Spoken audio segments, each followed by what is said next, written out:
حضرت حسن بصری رحمت اللہ علیہ فرماتے ہیں، ایک نوجوان بہت نیک تھا، عبادت گزار، پرہیزگار اور دین کا علم بھی حاصل کرتا تھا، لیکن اس کی ماں اس سے ناراض تھی کیونکہ ایک بار اس نے اپنی ماں سے اونچی آواز میں بات کر لی تھی۔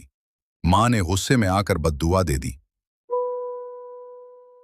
جاؤ، تم کبھی کلمہ نہ پڑھ سکو۔ وقت گزرتا رہا، اس نوجوان کی طبیعت خراب ہوئی اور آخرکار موت کا وقت قریب آ گیا۔ لوگ اس کے پاس جمع ہوئے اور اسے کلمہ پڑھانے لگے، لا الہ الا اللہ محمد رسول اللہ، لیکن وہ نوجوان کلمہ نہ پڑھ سکا۔